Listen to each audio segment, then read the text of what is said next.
Now that I have to warn you, this video and those like it on my channel aren't for kids. They're for mature audiences. Please enjoy. You alright? It's done. I've told Spellbound's story, my job's done, I have no purpose. Don't you have other stories? Ah, yeah. So, sometimes it takes more than one game to get you into D&D. Could just be the wrong group, or characters that don't mix well, or many other things. This may surprise you, but Dungeons & Dragons isn't what got me into Dungeons & Dragons. One sec.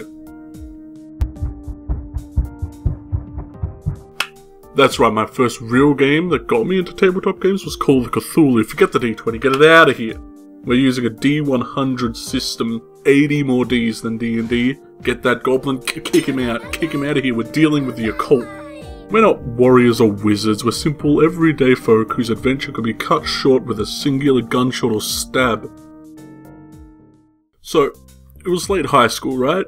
It's in Australia, we're all melting hot, we don't like going outside because we're not sporty boys, and we proposed the idea to play Call of Cthulhu. What could be better? We all love the Eldritch, we all love being spooked, let's kick it off. We went to the DM's house, or in this case, the Keeper of Arcane Lore, and he chose to run us through the recommended starter module called The Haunting. So if you're thinking of playing, this is kind of the perfect module to start with. And I guess, spoilers? Other great adventures to start with if you want to watch this and play is Blackwater Creek and Dead Lights. They're classics, they're good, you know, they're a little tip to you guys, you know. So just so you know how a D100 system works, or 2D10 system, all your skills and stats are usually out of 100.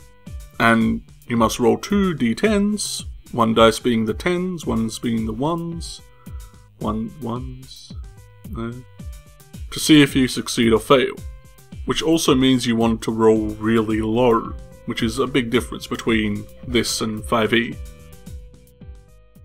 So we started. We made our characters, one hot-headed young detective, a middle-aged man of science, and Pulpy the Whale Hunter. He was a 500-year-old dude who had a buster blade and way too many points in the disguise skill.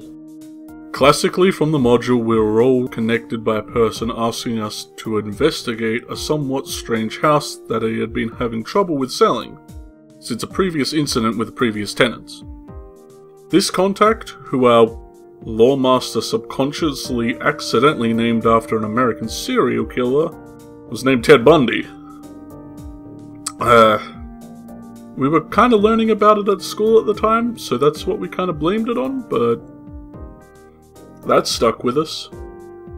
So if our contractor being named after a killer wasn't bad enough, being careful and doing a lot of detective work is really important in this system. Getting hurt can really hinder you, and healing of any sort is really scarce. It can take weeks, and even months if it's serious. So, accidentally falling through some rotting wooden floor after just searching around the house was a pretty bad start. You can do a lot of research in these kind of games. Talk to people around town and visit the library and search through records, which, yeah, we did none of that. We went right inside that house straight away. The house felt stale, old. Dust found its way atop just about everything. The first floor of the house was rather normal, despite the unusual amount of holy symbols and scriptures. The kitchen, with a rotting pantry and a dinner that looks like it was just left there mid-sesh. Whoever left this place left in a hurry. The investigators soon headed upstairs, forgoing the dark damp cellar, hoping to leave it for last. While the first floor seemed docile enough, the upstairs had other plans. 2 of us waited outside the washroom, only to find a bathtub full of brackish water that he obviously had to pocket before leaving. The next room was a similar case, landing the combat-able one of us to scope it out before the others ventured in. Only this time, once he was inside, the door shut violently and the room went cold. Those of us on the outside banged and bashed on the door as the man on the inside started to feel the floor dampen beneath him. Blood, he thought, as the carpet reddened. There were sounds of scraping on the window beside him, and the whole room started to violently move before he managed to bust the door open and pull him out. The strange events that were happening inside seemed to stop at the same time. Now, you gotta remember, we are just normal people. We're everyday folk. This weird stuff was outside our realm of belief. So things were fishy. But there was only one room left, and this time we would all go in together. At first there wasn't much to report. A guest bedroom, it seemed, old furniture and a bare bed frame. But just as we were about to leave, the bed, that damned bed, full of rusted nails, splintered wood, came flying at us. Being quick to see it coming, I had my character dive to the floor, under the bed frame.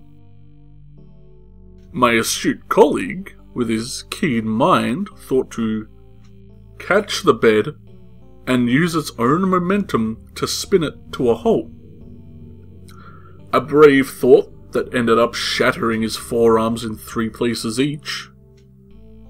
Now, you could call that the dumbest plan there, but our friend, the one who put an absurd amount of points in disguise, chose this opportunity to disguise himself as a lamppost. Too bad it wasn't polymorph or something like that, and he didn't take on the physical attributes of one too.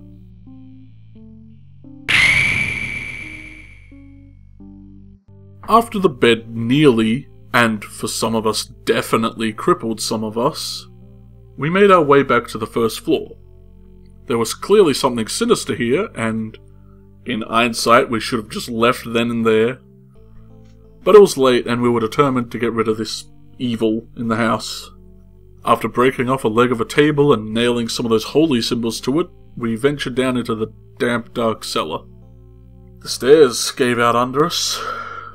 Should have seen that coming. We got up and dusted ourselves off. The room was completely cluttered. Assortments of trash strung about the room, and strangely enough a trash can all the way down here.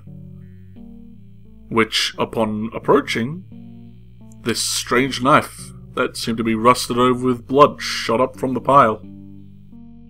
I'd like to say we fought it valiantly, but eventually I kinda just grappled it, while the others punched and kicked it. A knife. Till it stopped moving. We were all worse for wear, but we could tell it was coming to an end, and as we searched more, 4 walls, 3 stone and 1 wood. Simply pointing that out made us all curious. I pressed my ear to the wood wall, and there was scurrying, scratching, a crawl space. We broke it open, and as soon as I put my head inside, I could see them all. Bunch of rats. Quickly reacting, I jumped back and threw my torch inside the crawl space. For a brief moment, all we could hear was the screams of these rats as they went up in smoke. The crawl space was slim, but seemed to lead somewhere. As we broke through to the other side, we found a small room. A room untouched for decades, it seemed. The air was stale and thick. After lighting the room, we saw it.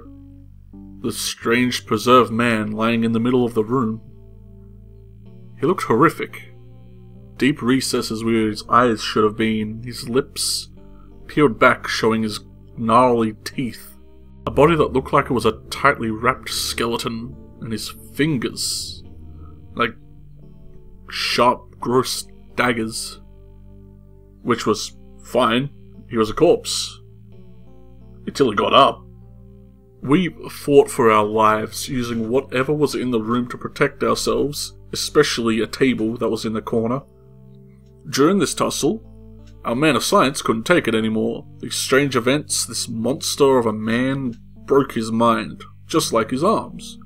and he dove out of the room and climbed back up the broken stairs, only to lock the door behind him as he left. He might have been possessed at the time, but we were still mad. As if it wasn't bad enough, the torch we had dropped in the crawl space, I say we, it was definitely me, finally caught the area around us on fire. Not only were we fighting for our lives with some inhuman creature man, but the room was filling with smoke and the house was beginning to alight. Just as we thought the night was lost, and the DM counted down the rounds till the house collapsed, the Eldritch Man fell, his frail body seeming to lose whatever had possessed it. And we dove back through that wall, crawling up the broken staircase and holding our breath as we attempted to lockpick the door over and over, all before busting it open and running down the flaming hallways to the front door, just to watch as the house started to collapse in on itself. The scientist who was with us earlier absolutely nowhere to be seen, and the DM showing us that we had one turn left on the counter he had for us to get out. Sure, the landlord Ted Buddy was mad, and we were now wanted arsonists in Boston, but knowing that man, that thing, was dead, brought back what little sanity we had left.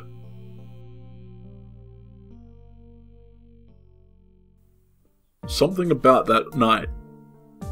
Spending that night with my friends, figuring out this stuff, watching everything go wrong and managing to get out just by the skin of our teeth. That's what made me really like D&D. And any tabletop game. We've played so many since then, and there are a lot of systems I'd like to introduce you all to. So I implore you, if you've had a bad session, if your first time wasn't that great, if you tried DMing and it wasn't for you, try again. With new people, with new friends. You never know when it will click. Sometimes all it takes is another chance. Oh man, thanks for making it to the end, my guys.